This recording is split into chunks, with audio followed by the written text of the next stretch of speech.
Me digo, mujeres, este martes tienen Zoom y van a empezar a ver el Evangelio de Mateo este martes, las mujeres por Zoom.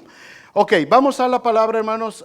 Seguimos con nuestra serie, esta serie que trata acerca de los 5 fundamentos que puso Martín Lutero y los reformadores como Juan Calvino, Juan Hus, Wycliffe y muchos otros pusieron estos 5 fundamentos o redescubrieron nuevamente en la Escritura estos 5 fundamentos que estaban puestos, por supuesto, por Jesucristo y en la doctrina de los apóstoles, pero que por más de 1200 años estuvieron en la oscuridad, ¿verdad? Se perdieron y entonces la iglesia que gobernaba, la iglesia que tenía el poder religioso y político por más de 1000 años, cerró y censuró estos 5 fundamentos y los mantuvo para ellos mismos, para poder estar teniendo control de la gente. Sin embargo, cuando viene en el año de 1517, empieza este movimiento de reforma, donde estos hombres que eran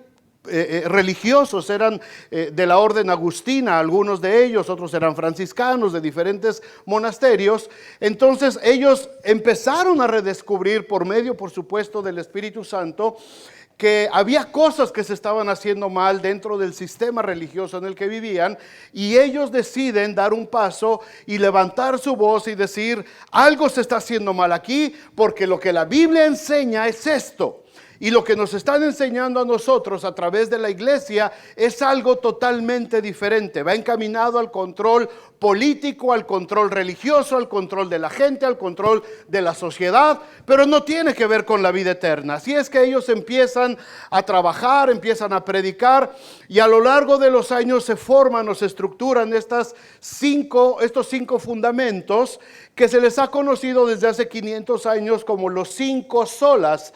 Los 5 solas, que tiene que ver con la palabra latín solo, que significa únicamente, solamente, no hay más, dando por objeto que solamente es una sola escritura. No hay otra fuente de autoridad para la vida del cristiano más que la escritura. Lo que dice la Biblia es nuestra única fuente de autoridad. Después hablaron acerca de que hay solamente una fe. No hay diferentes formas de tener salvación, solamente mediante la fe, porque escrito está: el justo por la fe vivirá, ¿verdad? Solamente una fe, una sola gracia, solamente hay un don de Dios inspirado por el Espíritu Santo para la gente, no por lo que el hombre hace, sino por lo que Dios da. Hay un solo Salvador, un solo Cristo, solamente un Hijo de Dios que vino a morir por nosotros. En nadie más hay perdón de pecados más que en el nombre de Jesucristo, y solamente a Dios la gloria. Solamente la gloria se le debe dar a Dios, no al hombre, no a ningún líder, no a ningún jerarca religioso, solamente a Dios. Así es que estas 5 estructuras, hermanos, fue lo que le dio forma al movimiento de reforma hace 503 años que empezó. Y eso ha mantenido a la iglesia viva a lo largo de los siglos, y tiene que ser todavía nuestro fundamento hoy. Porque a pesar de que ya pasaron tantos tiempos, la palabra de Dios sigue siendo la misma. El cielo y la tierra pasarán, pero mis palabras no pasará. Sigue siendo la misma. Así es que es necesario que nosotros como cristianos de vez en cuando volvamos a recordar estos fundamentos que se nos hacen a lo mejor muy obvios. Tú dices: pues sí, nadie puede decir que no a esto, ¿verdad? Todos podemos decir amén. Solo una Biblia, solo una fe, solo una gracia, un Salvador, solamente amén. Todos decimos amén.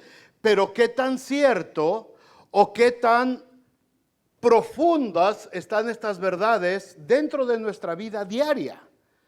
Dentro de nuestra vida diaria. ¿Qué tanta escritura hay en mi vida diaria? ¿Cómo respondo a cada problema en base a la escritura? A veces pensamos, sí, lo decimos y se oye muy bonito, no hay otra fuente de autoridad más que la Biblia, pero ¿la creemos? ¿La leemos? ¿La entendemos? ¿La obedecemos? Eso hablamos hace 8 días. Hoy vamos a hablar acerca del segundo postulado, que es solo fide, una sola fe. Una sola fe, no hay más fe. Así es que vamos a Efesios 2:8. Efesios 2:8 y 9 fueron los versículos que Martín Lutero usó y se inspiró para hacer esta declaración. Solamente hay una fe. Dice Efesios 2:8, porque por gracia sois salvos. ¿Por medio de qué? Por medio de la fe. Y esto no de vosotros, pues es don de Dios. Y Pablo enfatizó ahí, no es por obras, no por obras en el versículo 9.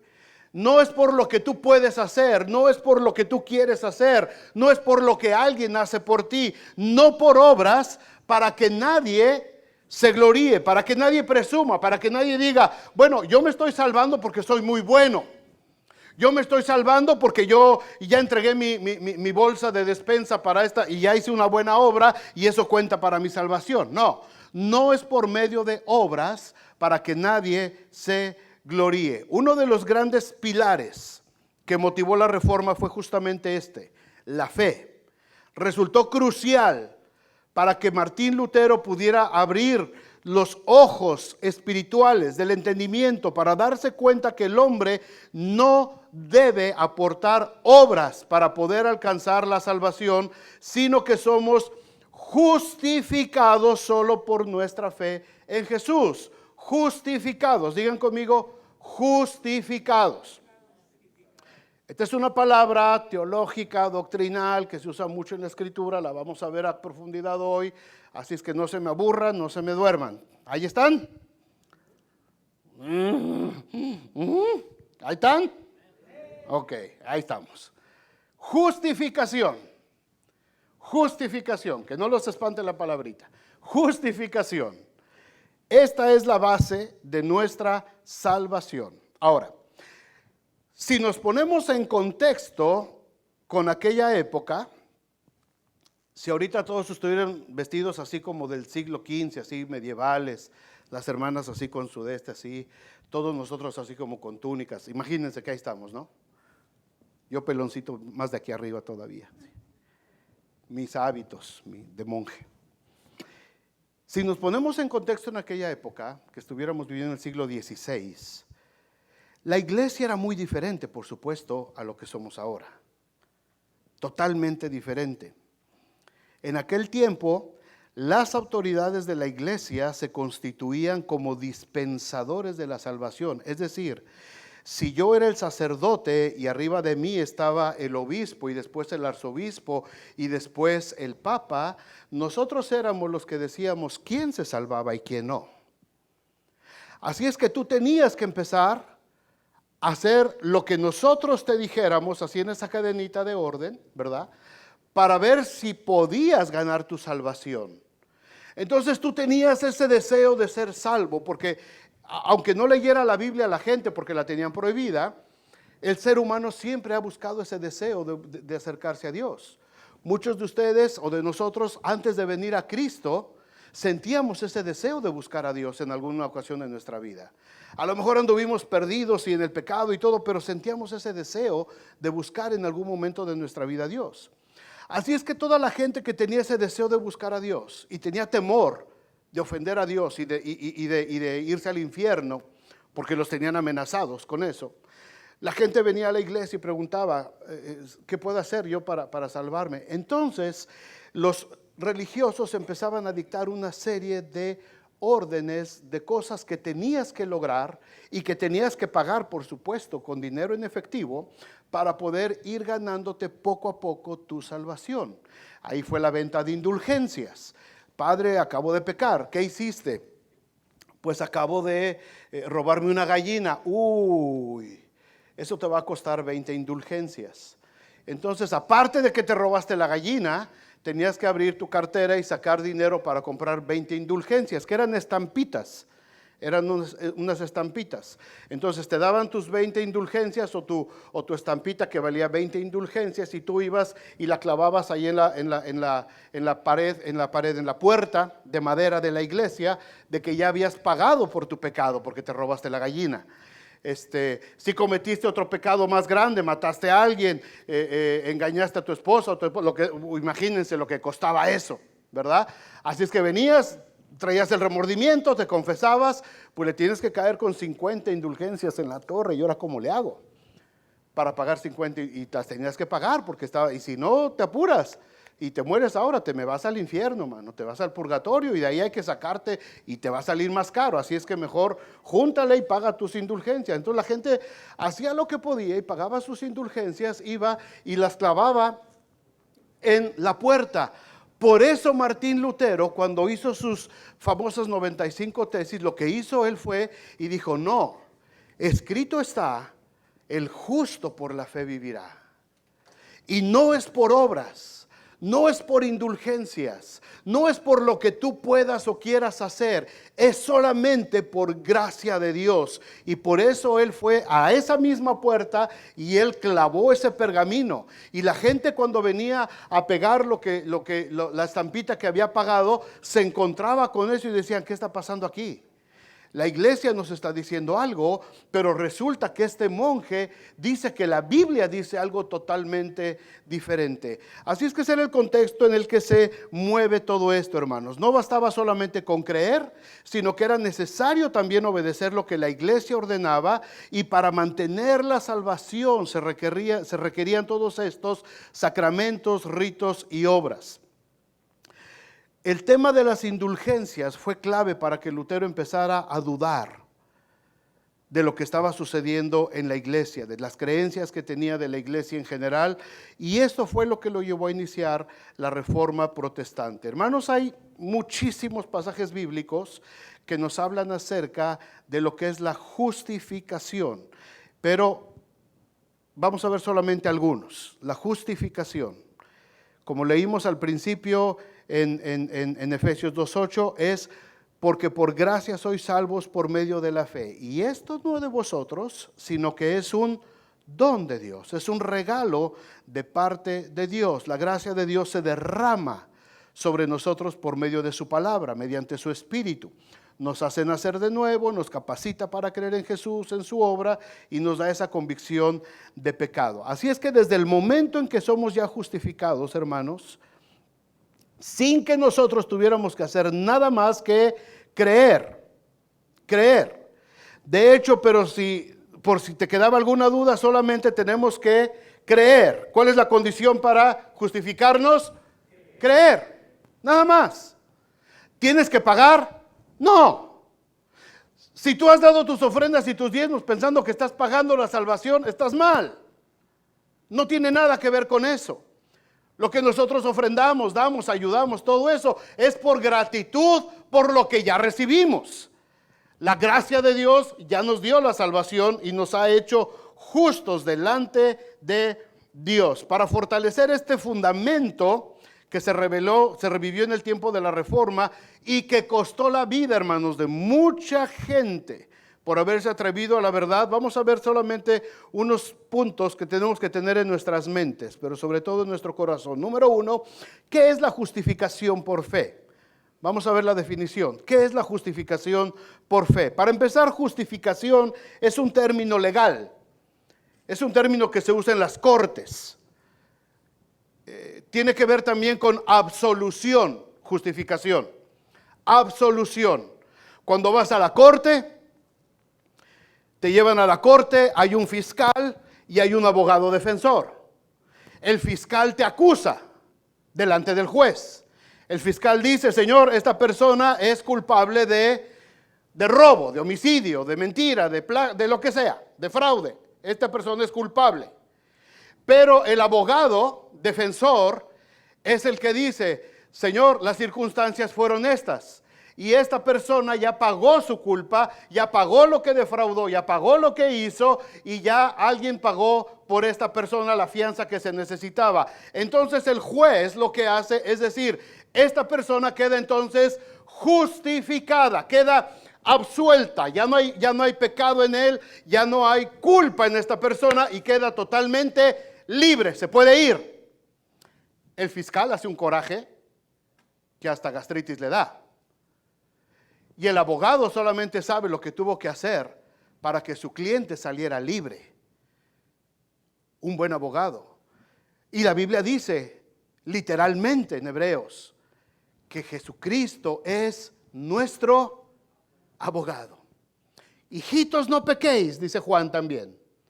Pero si alguno hubiere pecado, abogado tenemos para con el Padre, a Jesucristo el justo. El fiscal es Satanás, el juez es Dios, el abogado es Cristo. El culpable, el condenado, somos nosotros. Y ahí estamos en el juicio. Y dice el juez, ¿cuáles son los cargos? Se le acusa de mentir, de robar, de ser idólatra, de ser blasfemo, de ser hechicero, de ser hereje, lujurioso, adúltero. Se le acusa de todo eso, señor. Su señoría, dice el fiscal. Merece morir, merece la muerte. Y dice el abogado, sí, señor juez, pero yo personalmente ya pagué la deuda de este hombre. Lo que él tenía que vivir, la condena de muerte que este hombre, que esta mujer merecían, yo la pagué con mi propia vida en una cruz. Y entonces el juez dice, queda absuelto, justificado. Justificado. ¿Qué hice yo para merecer esa justificación? Nada. Cuando mi abogado me dijo, ¿crees que yo te puedo salvar del pecado? ¿Crees que yo te puedo salvar del juicio de Dios? ¿Crees que yo te puedo salvar de lo que te están acusando? ¿Crees? Yo dije, creo. Creo, Señor. Creo que tú moriste en esa cruz. Creo que tú lo hiciste por mí. Creo que tú tomaste mi lugar. Ahora yo quiero confiar y creer en lo que tú hiciste. Entonces el abogado dice, está bien, yo te voy a representar delante del juez, para que entonces tú puedas ser justificado. ¿Qué hice yo? ¿Qué hice yo? Creer. ¿A qué horas el juez o a qué horas el abogado me dijo, hijo, mano, te va a salir en una buena lana? ¿A qué horas el abogado dijo, cuánto tienes? Para ver si negociamos que tu pena sea menor. El abogado dijo, yo voy a pagar tu deuda completa. Porque esto no lo pagas con dinero, papacito. Todo lo que hiciste no lo pagas con bienes materiales, porque esto es un asunto, esta es una corte espiritual. Y el precio de tu pecado es sangre. Y el abogado dijo, aquí está mi sangre, ¿la quieres aceptar? Y nosotros dijimos sí. ¿Cuántos ya han dicho sí? Amén. Ahora, eso es la justificación. Romanos 3:23 dice, por cuanto todos pecaron, están destituidos de la gloria de Dios. Este aspecto, hermanos, de la obra de la gracia, la justificación, presenta el sacrificio de la cruz como el cumplimiento de la sentencia de la ley que fue quebrantada. Así es que Dios revela su justicia. Ahora, es importante comprender que la fe de entregarse, la fe que le creemos al Señor, esa sola fe de la que habló Lutero, nos une a Cristo por medio de una nueva línea de vida, hermanos. Ustedes saben lo que es una nueva línea de vida. En alguna otra plática les he platicado de esto. Una línea de vida es, por ejemplo, en un hospital. En un hospital, esa manguerita de oxígeno que la gente mantiene, eso es una línea de vida. Cuando a una persona le falta oxígeno y le ponen la mascarilla, esa es su línea de vida, ¿verdad? Cuando alguien entra a una caverna, por ejemplo, baja con una cuerda. Y esa cuerda que va por donde va, aunque se vaya ya sabe que cuando vaya jalando la cuerda de regreso, va a salir otra vez. Esa se convierte en su línea de vida. Un salvavidas es una línea de vida, en fin. La justificación, hermanos, es una línea de vida para nosotros que nos une vitalmente con Cristo. No la puedo perder, no la puedo descuidar, no la puedo cortar, porque entonces me voy a perder, porque entonces voy a morir. Necesito esa línea de vida. Ya me justificó el Señor, ahora mi vida está enlazada totalmente y depende de Jesucristo. Amén. Amén. Es importante entender esto, hermanos. Gálatas 3:13 dice, Cristo nos redimió de la maldición de la ley, hecho por nosotros maldición, porque escrito está, maldito todo el que es colgado en un madero. De tal manera que delante de Dios es como si nosotros también hubiéramos muerto en el Calvario. Cristo murió por nosotros. Y es como si yo hubiera muerto en el Calvario. Dice Pablo en Romanos 6:6, sabiendo esto, que nuestro viejo hombre fue crucificado juntamente con él. Hermanos, ojalá entendamos esto. Yo fui crucificado juntamente con Cristo, pero a mí no me dolieron los clavos. A mí no me dolieron los azotes. A mí no me abrieron el costado. Yo no sufrí los dolores y los calambres en esa cruz. Yo no sufrí la espalda desgarrada por los azotes. Yo no sufrí con mi cabeza clavándose esa corona de espinas. Yo no lo sufrí, lo sufrió Él. Lo sufrió Él. Hermanos, espero que nos demos cuenta de lo que eso significa. Él lo sufrió por nosotros. De esto se trata la fe. De eso se trata la fe. De creer que Él lo sufrió por nosotros. Y si yo entiendo, si yo puedo entender lo que Cristo sufrió en la cruz, ¿ustedes creen que yo voy a seguir entonces viviendo como vivía antes de que Él me rescatara? ¿Ustedes creen que es justo que yo me siga comportando de la manera como era yo antes de que Él pagara el precio por mí? Esa línea de vida, hermanos, me compromete con el Señor. Esta es la doctrina que Lutero volvió a hallar en las Escrituras, en Romanos, en Gálatas principalmente, y lo expuso la debilidad de las doctrinas y de las prácticas, que había más contradicciones paganas, económicas, sociales del sistema religioso que estaba en ese tiempo. Vean la justificación en 3 fáciles pasos para que la entendamos todavía mejor. Número 1, quebranté la ley de Dios y soy reo de muerte. Ese es el primer paso. Número 2, Cristo toma mi lugar y paga el precio. Número 3, ahora estoy unido a Cristo mediante ese acto de redención. Punto. Ahí entendemos perfectamente la doctrina de la justificación. Así funciona. No es tan difícil, la tenemos que entender, la tenemos que creer. ¿Qué significa esto? Que ahora mi vida ya no me pertenece, ahora le pertenece a Él. Ya no me mando solo, sino que lo que ahora vivo en la carne, lo vivo en la fe del Hijo de Dios, el cual me amó y se entregó a sí mismo por mí. Yo ya no vivo, ya me morí. ¿Cuántos muertos hay aquí? Y no invitaron a las hojaldras ni al cafecito, al pan de muerto. Ya nos morimos, hermanos. Ya nos morimos. Eso significa la justificación. Yo ya estoy crucificado con Cristo, punto. Ahora lo que vivo en la carne, lo vivo por medio de la fe. De la fe en Cristo Jesús, el cual me amó y se entregó a sí mismo por mí. ¿Cuántos dicen amén a esto? Ya no vivo yo. Ahora Cristo es el que vive a través de mí. A través de la justificación es que encuentro el perdón de mis pecados. Mi pecado al Señor ha sido borrado totalmente. La deuda ha sido pagada. Ahora yo soy libre, no para hacer lo que yo quiera, sino para obedecer a mi nuevo Señor. Porque los que hemos muerto al pecado, ¿cómo viviremos aún en Él? Dice Pablo en Romanos 6. Los que hemos muerto al pecado, ¿cómo viviremos aún en Él? Antes de ser justificados por Cristo delante de Dios, servíamos al pecado, con todas sus implicaciones, con todas sus consecuencias que dejó en nuestras vidas. El pecado trajo destrucción moral, trajo destrucción ética de nuestra conducta, de nuestro comportamiento, trajo destrucción espiritual.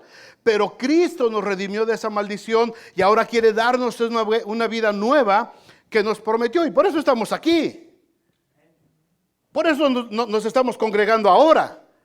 Por eso estás ahí en el internet viendo ahorita este programa. ¿Por qué? Porque tengo interés de conocer más a aquel que me redimió de la maldición del pecado.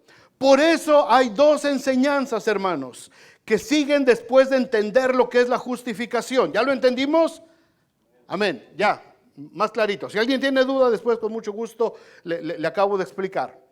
Pero una vez que ya entendí en mi mente lo que es la justificación, siguen dos enseñanzas que son cruciales para el cristiano. Dos enseñanzas que tienen que ver con persistir en esa justificación, con entender que ahora ya no me pertenezco a mí mismo, ya no me mando yo solo, ya tampoco manda mi carne ya quedó crucificada.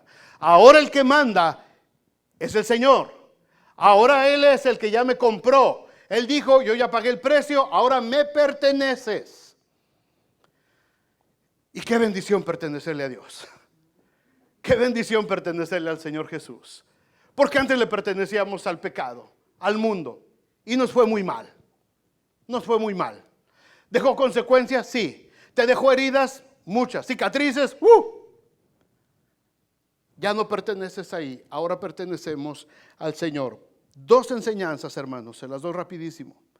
La primera enseñanza, después de que entendemos que es sola fide, solamente por la fe, la justificación, es que esta justificación tiene que producir un fruto. El fruto de la justificación que viene por la fe. Pablo usa 4 capítulos, 2 en Gálatas y 2 en Romanos. De hecho son Gálatas 3 y 4 y Romanos 3 y 4, para hablar mucho acerca de lo que es esta doctrina de la justificación. Ojalá lo puedan leer en casa, tranquilos, con calma, sin que nadie los corretee. Gálatas 3 y 4 son 2 capítulos y Romanos también 3 y 4. Son los 4 grandes capítulos que hablan acerca de la justificación por la fe. Pero en el capítulo 5 de Romanos cambia un poquito Pablo su tono de hablar. Ya no está hablando tanto de lo que es la justificación o cómo se operó la justificación, sino de lo que la justificación debe de producir en nosotros. Tiene que haber un fruto.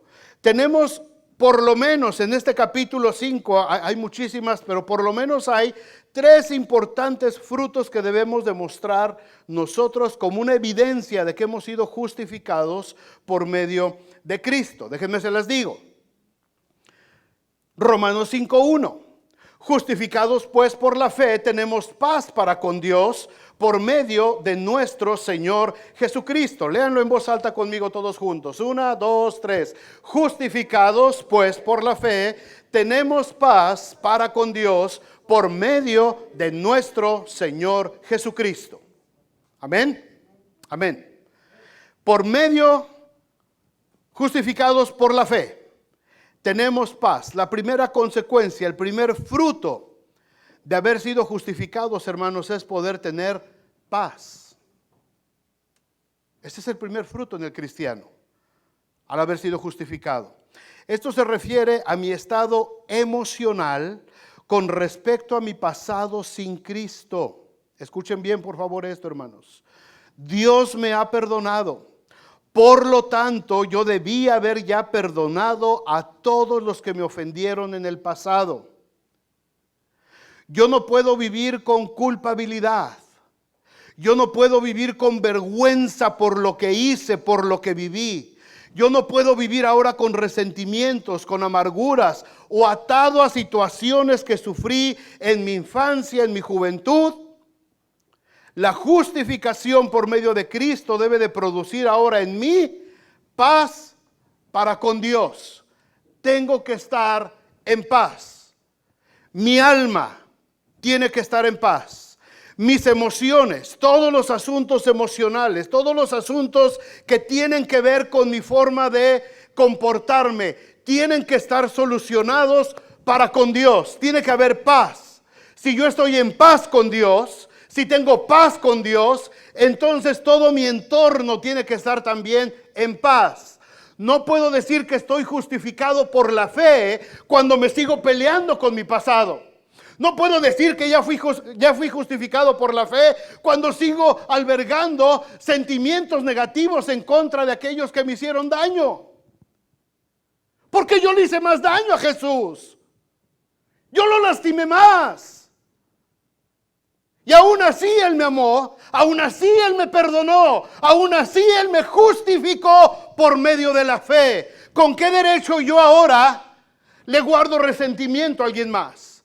¿Cómo puedo tener amargura en mi corazón cuando ya he sido justificado por la fe? Ahora tengo que estar justificado por la fe y tener paz para con Dios por medio de Jesucristo. El Señor dijo: mi paz os dejo, mi paz os doy. Yo no se las doy como el mundo la da. La paz del mundo, hermanos, es mientras tú y yo estemos tranquilos, estamos en paz. Pero si me la haces, me la pagas. Esa es la paz del mundo. Y te la han hecho 1000 veces. 1000 veces. Esa es la paz del mundo. Una paz condicionada, una paz con condiciones, una paz que solamente es temporal mientras las cosas estén bien, pero a la primera se rompe. Esa no es la paz de Dios. La paz de Dios sobrepasa, dice, todo entendimiento. Oye, pero ¿por qué estás en paz con esa persona si mira cómo lo que te hizo? Porque tengo paz para con Dios. ¿Por qué? Porque he sido justificado por medio de la fe. Porque solamente hay una fe que me ha acercado al Señor, y por medio de esa fe yo puedo tener paz con toda la gente que está a mi alrededor, porque tengo paz. El primer fruto de la justificación, de esta línea de vida que tengo con Cristo, hermanos, es que yo tenga paz. Paz con Dios, y se tiene que reflejar a todo el mundo que me rodea. Otro fruto en este mismo punto.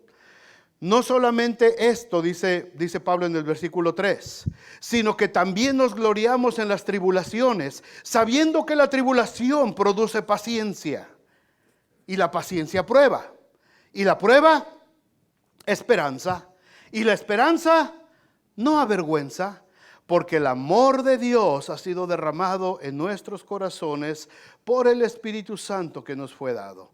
La forma en que reaccionamos ante cualquier tribulación en nuestras vidas, hermanos, es diferente a cómo reaccionábamos antes. Ahora hay una secuencia que nos marca aquí Pablo en estos versículos.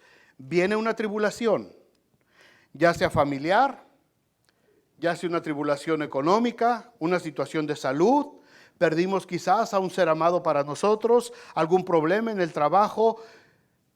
Viene la tribulación. Cuando no estaba yo justificado por Cristo, yo reaccionaba con enojo. Me enojaba. O me daba miedo. O me sentía inseguro. Porque esa era la manera como yo reaccionaba ante las tribulaciones antes. Si venía un problema por algo que alguien me hizo, inmediatamente, ¿verdad? Y la camisa se empezaba a rasgar toda. Y te salía el Hulk.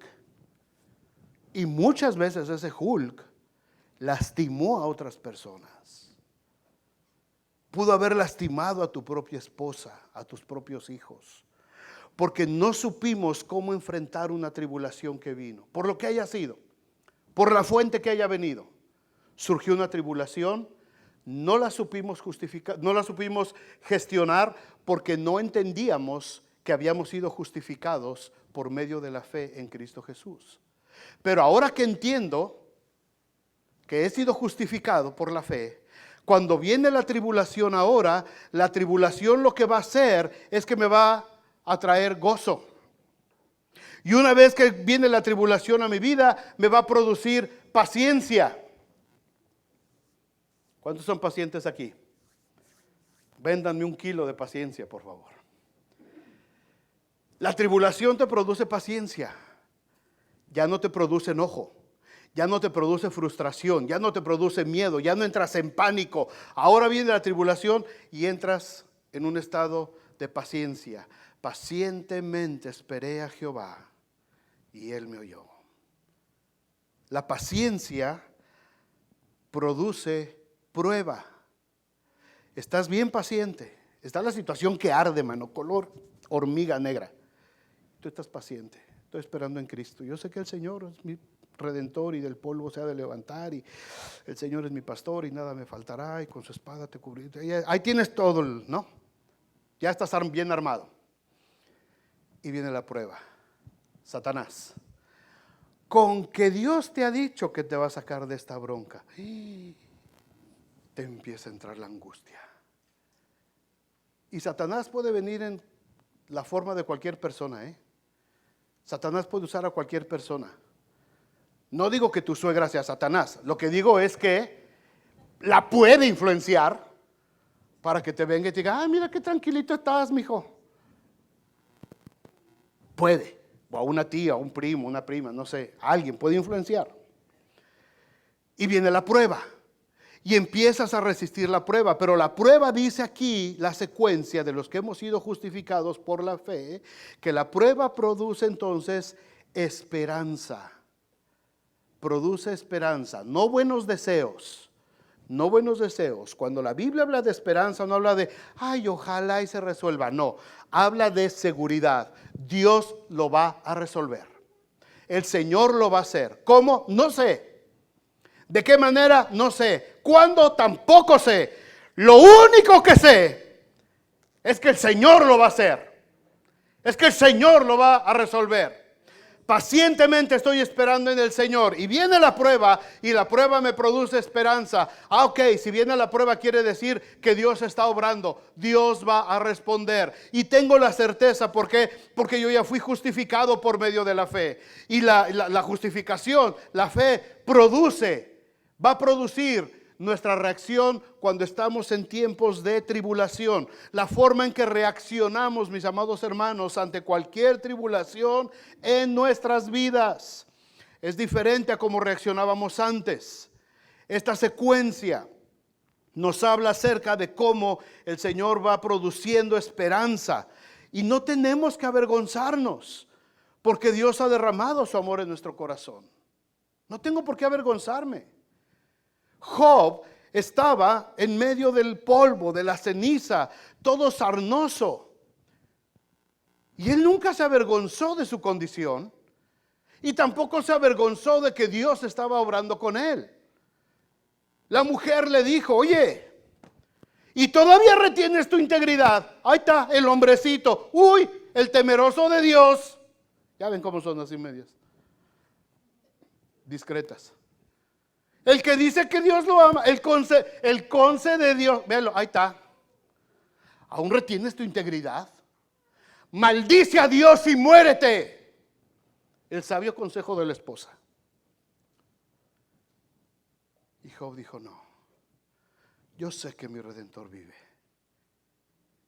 La esperanza no avergüenza, hermanos. La esperanza que tenemos en Cristo jamás nos va a avergonzar. Y muchas veces, en muchas circunstancias, la gente te puede decir, oye, no estás viendo cómo está tu condición, no estás viendo en lo que estás, mira más cómo te está yendo. Desde que te fuiste a esa iglesia, mira, Dios te está castigando, mira cómo te trae. Yo sé que mi Redentor vive.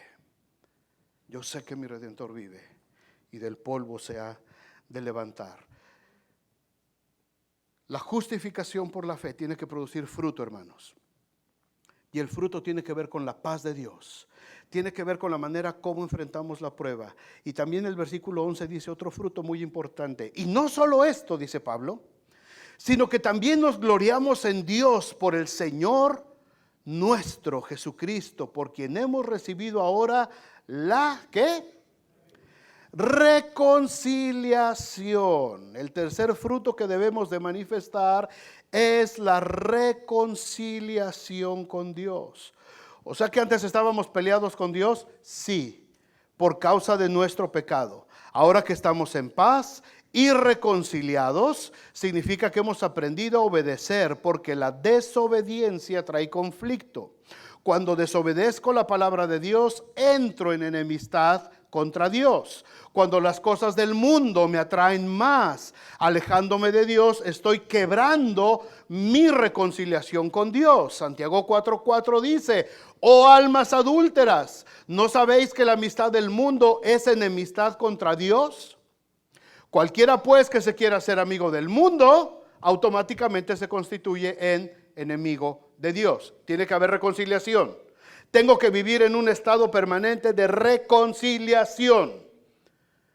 Matrimonios que están aquí, ¿alguna vez se han peleado? No, y son re santos. ¿Alguna vez han tenido una pequeña diferencia, pues? ¿Verdad? De eso de que haces tu coraje y te vas. No como. La vas a castigar, ¿verdad? No como. Y el que se está muriendo de hambre eres tú. Y segundo, le estás castigando. No como. O la otra, no le voy a hablar. Y el otro, por fin se cayó. Crees que lo estás castigando y el otro está bien feliz. Ay, por fin me dejó con mi teléfono y dejó de hablar. En fin, peleaste, discutiste. Segundo, lo estás castigando. Pero después de un ratito, antes de que el sol se ponga, como dice la Biblia, viene la... ¿Y qué tal? ¿Qué tal la reconciliación? Oye, mi amor, ¿sigues enojadito? Un poquito. ¿Qué tan poquito? Pues ya no tanto. Oye, ahí están tus enchiladitas, ¿todavía las quieres? Pues sí, caliéntamelas, ¿no? Ándale, vente. Y vino la reconciliación. Y después de las enchiladas vino otra cosa, que hay menores de edad aquí que no vamos a hablar. Ahora, después de que viene esas otras cosas, ¿cómo es el momento, hermanos, en un matrimonio después de que hay una reconciliación? Es un momento padrísimo. Es un estado emocional, espiritual también, en el que te sientes pleno, te sientes completo, te sientes en una completa armonía con tu esposo, con tu esposa. Después de que hay un momento de intimidad precioso entre la pareja, entonces queda un ambiente, una sensación preciosa de unidad, de amor, de comprensión. Esa es la reconciliación. Esa es la reconciliación. Ese es el fruto que una vez que yo he sido justificado por la fe en Cristo Jesús, debo demostrar para con Dios. Reconciliado con Dios, reconciliado todo el tiempo, una actitud, un ambiente, una atmósfera con Dios de completa unión, de completo amor, de adoración, de reconocimiento de la grandeza de Dios. Mi vida, una vez que yo he sido justificado, tiene que vivir de manera permanente en un estado de reconciliación con Jesucristo, porque Él me amó de tal manera que fue a la cruz del Calvario a derramar su sangre para que yo pudiera tener vida y vida en abundancia. Tengo que vivir en paz para con Dios. Tengo que saber cómo enfrentar ahora las tribulaciones. Tengo que vivir en un estado permanente de reconciliación con Dios. Ese es el fruto de la justificación. Y por último, la otra enseñanza, y con esto terminamos. La otra enseñanza es que la primera fue justificación, tiene que producir fruto. Y la segunda fuerte enseñanza que los reformadores encontraron es que la justificación tiene que producir santificación. La justificación por la fe, sola fide, tiene que producir santificación. El haber sido unidos por esa línea de vida, hermanos, con Cristo por medio de la fe, es la base para que ahora seamos también santificados. Pablo lo explica en el capítulo 6 de Romanos. Si tienen sus Biblias, ábranlas. Romanos 6, versículo 20. Dice, porque cuando erais esclavos del pecado, erais libres acerca de la justicia. ¿Qué quiere decir esto? Antes de conocer a Dios y de creer por fe en Cristo, vivíamos como mejor nos parecía. No nos remordía la conciencia porque decíamos, todo el mundo lo hace. Así me enseñaron a vivir. Esa es la forma como fui criado. Y todo el mundo lo hace, así que lo que yo hago es totalmente normal, porque no había una comparación, no había quien me dijera lo que estaba bien y lo que estaba mal. Yo pensaba que era normal vivir de esa manera. Por eso dice, cuando eras esclavo del pecado, estabas libre acerca de la justicia, porque no tenías que rendirle cuentas a nadie espiritualmente. Podíamos estar entregados a vicios, a conductas deshonrosas, y nos parecía de lo más normal. Versículo 21. Pero ¿qué fruto tenías de aquellas cosas de las cuales ahora te avergüenzas? Porque el fin de esas cosas es muerte. ¿Qué nos dejó la vida cuando estábamos sin Cristo, hermanos? ¿Qué nos dejó la vida sin Cristo a nosotros? Dejó dolor en nuestra vida. Dejó dolor en nuestras familias. Dejó vergüenza, dejó rencores, dejó enemigos, dejó adicciones. Llegamos a lastimar a nuestros seres amados.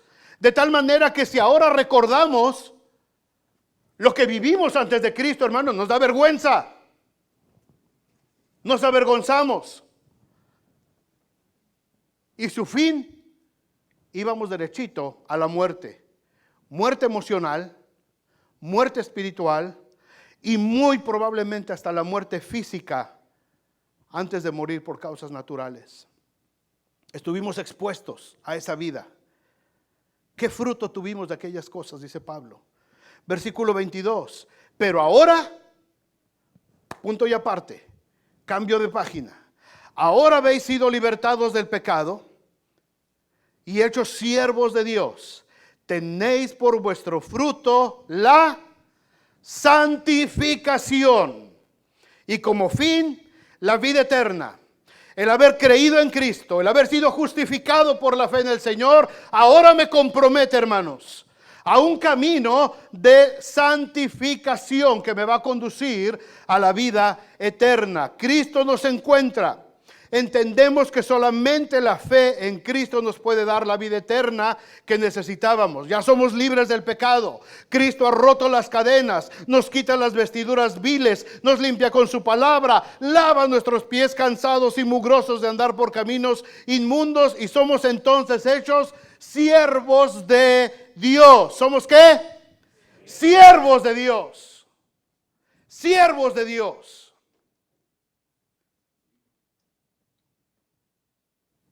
¿Qué es lo que hace un siervo?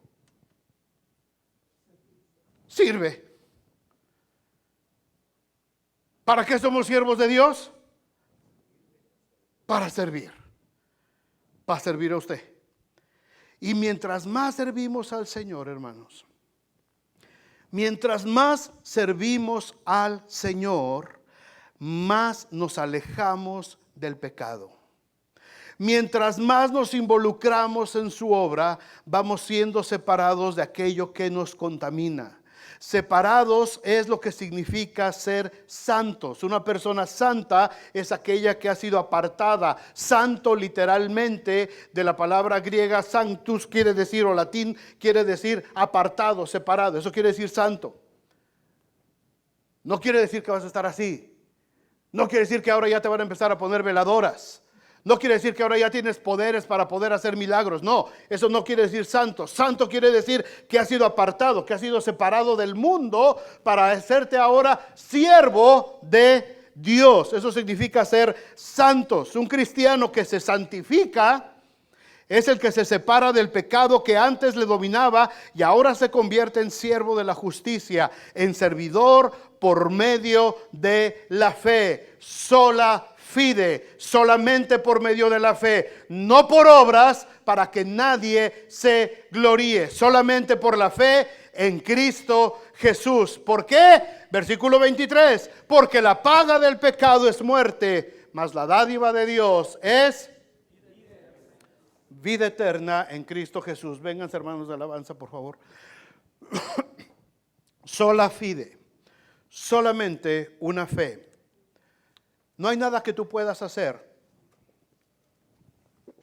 para lograr el perdón de tus pecados. No hay nada que tú puedas hacer para ser justificado delante de Dios. Solamente el Señor lo hizo por nosotros.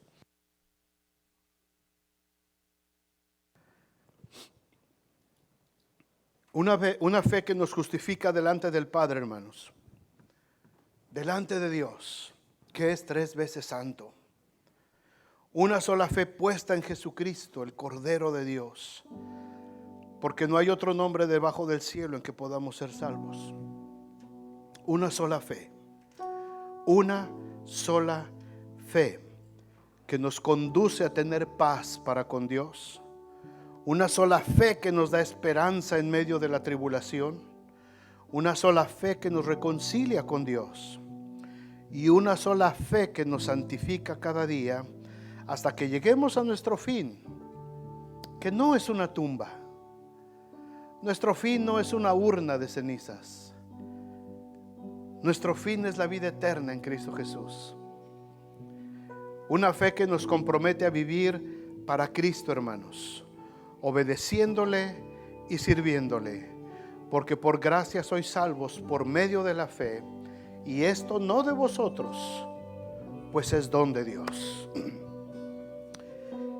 Este concepto, hermanos, este fundamento, lo sabemos. Quizás lo entendemos, lo comprendemos. Fuimos justificados por Cristo Jesús. Él pagó el precio por nosotros. Yo ya no tengo que pagar por mi salvación. Yo ya no tengo que hacer buenas obras para ganar mi salvación. Mis obras son una consecuencia de que ya soy salvo. Pero muchas veces, hermanos, como cristianos, nos hemos olvidado de estos otros principios, de estos compromisos que acarrean el saber que somos justificados por medio de la fe en Cristo Jesús. Y se nos ha olvidado que tenemos que vivir en paz para con Dios y con la gente que nos rodea.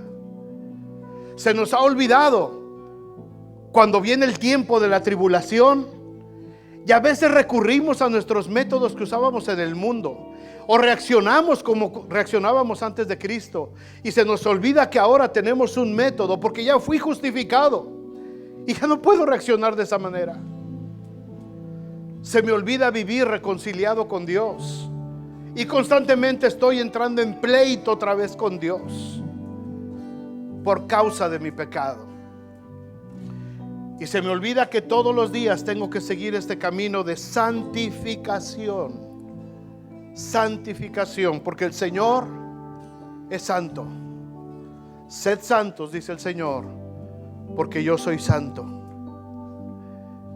Pónganse de pie, hermanos, y cierren sus ojos. Vamos a orar. Y en este momentito que nos queda de reflexión personal, porque esto es algo muy personal, cada quien, no lo puedes hacer por tu esposa, ni por tu esposo, ni por tus hijos. Esto es algo totalmente personal, individual. Si ya hemos entendido de qué se trata la justificación, la doctrina de la justificación, la teología de la justificación, la letra de lo que son estos versículos que redescubrieron los reformadores, quizá ya los hemos entendido hace mucho tiempo, pero a lo mejor no estamos dando el fruto de esa justificación. Quizás no estamos siguiendo el camino a la santidad que el Señor nos demanda. Por favor, cada quien ahí con sus ojos cerrados, allá en sus hogares, los hermanos que están conectados por internet, por favor, cada quien hagamos un pequeño examen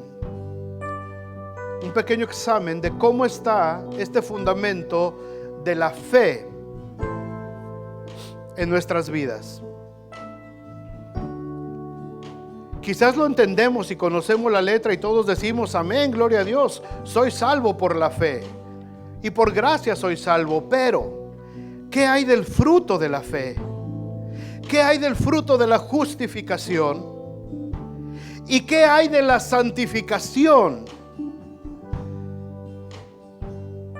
que tiene que venir como consecuencia de la justificación? ¿Estamos dando ese fruto? Estamos mostrándole al mundo ese fruto de la justificación. Estamos demostrándole a Dios y al mundo que, al igual que Martín Lutero, podemos decir sola fide, solamente la fe, solamente hay una fe, solamente hay una fe la cual yo he abrazado. Cada quien evalúese, cada quien haga un examen.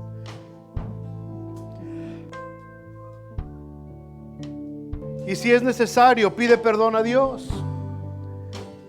Si es necesario.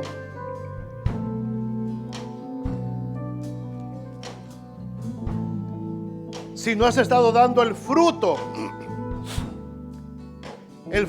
de esa fe, pídele perdón a Dios.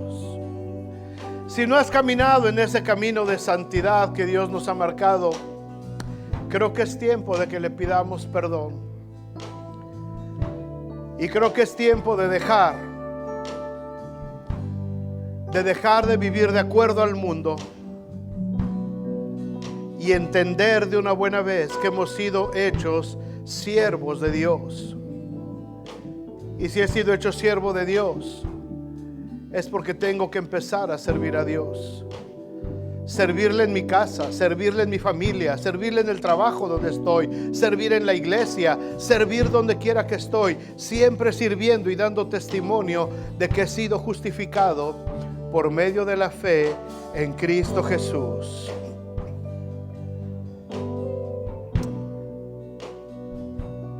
Sigan orando, por favor, hermanos. Tomemos un momentito para orar más mientras el grupo de alabanza nos ministra y ministra al Señor. Nosotros oremos, por favor.